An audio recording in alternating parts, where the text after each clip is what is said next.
अगली मैगजीन दोस्तों आती है कोई फेसिट पर एल्यूमिनियम फेसिट पर सी QUI। अगला वर्ड है FACIT। अगला वर्ड PER। अगला वर्ड ALIUM। और अगला वर्ड FACIT। अगला वर्ड PERSE।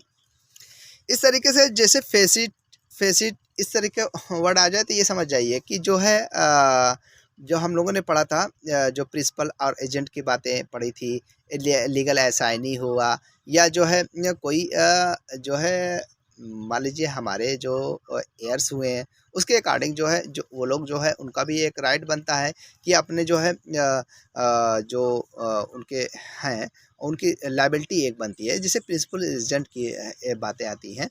इसमें जो है प्रिंसिपल जो है लायबल ठहराया जाता है। इसमें जैसे हम लोगों ने लॉ ऑफ टार्ट में भी पढ़ा होगा वाइकेरियस लायबिलिटी आई है, और फिर उसके बाद जो है हम लोगों ने पढ़ा होगा स्पेसिफिक रिलीफ एक्ट में मुझे याद नहीं आ रहा, सेक्शन शायद 20 है। 20 में जैसे लीगल असाइनी होते हैं वो हु में भी परफॉर्मेंस सब्स्टिट्यूटस परफॉर्मेंस की बातें आती हैं।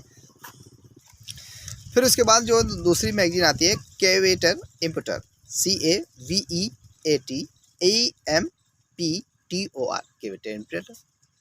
इसमें जैसे क्रेता सावधान रहे कि कोई ऐसी वस्तु ना खरीदे कि ताकि जो है एक चोरी की वस्तु खरीदोगे तो जो है वस्तु तो पाओगे नहीं। चोरी का जो है खरीदना और बेचना दोनों एक तरीके का जुर्म होता है। क्रेता भी सावधान रहना चाहिए। तो ये एक मैगजीन आती है, इसका नाम है केविट इम्पोर्टर।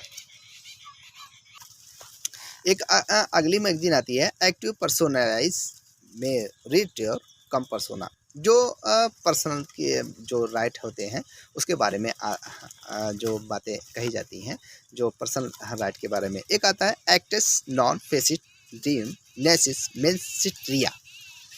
जो है इसमें इस वाक्य का तात्पर्य है कि केवल कार किसी व्यक्ति को अपराधी नहीं बनाता यदि उसका मान अपराधी ना हो।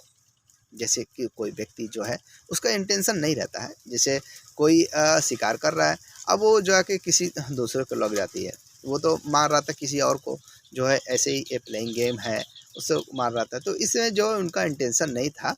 इसमें जो आती है एक केस भी है इसमें, स्टेट ऑफ महाराष्ट्र बनाम मयूर हंस क्योरगा AIR 1965 का ये मामला है।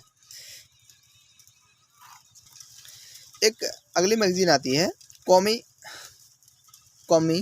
यू निस इरर फेसिट जस्ट COMMUNIS इरर फेसिट just.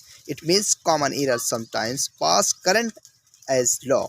In other word, in law which inherence the public welfare sometimes permit a common error to pass. However, this magazine to be applied with great care and caution. Ishwar wood बनाम old no.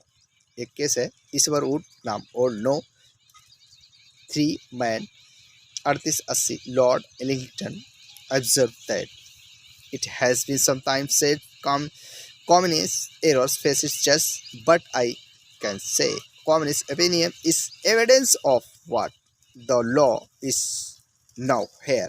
It is an opinion merely speculative and therefore floating in the mind of person, but where it has been made the ground work and subsistence correct. एक आता है दोस्तों responsive superior.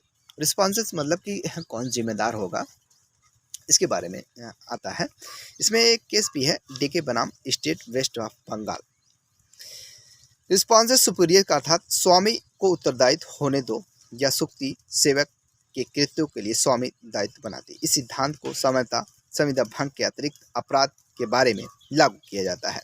स्वामी के निर्देश अथवा सहमति दोनों स्थिति में सेवक सदोष कृत्य के लिए स्वामी दायित्वहीन माना जाता है। अभिकर्ता इसलिए दायित्वहीन माना जाता है कि स्वामी प्राधिकर्ता उसके संदोष कृत उचित नहीं ठहरा सकती।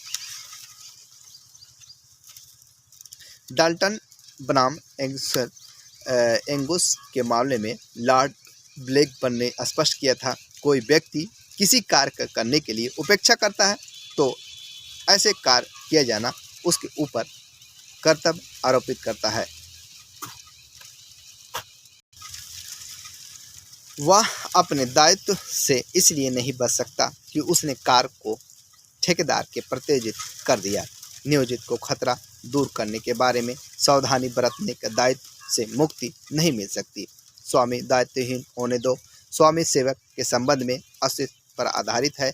यह सिद्धांत दो विश्वसनीय आधारों पर अवलंबित है। प्रथम, प्राधिकारिता साबित करने मार्ग में आने वाली कठिनाइयों और द्वितीय, स्वामी दीवानी दायित्व के बोझ को वहन करने हेतु अच्छी वित्तीय स्थिति में होता है। यही कारण है कि सामाजिक सुरक्षा अधिनियम अंतर्गत सिद्धांत लागू होता है।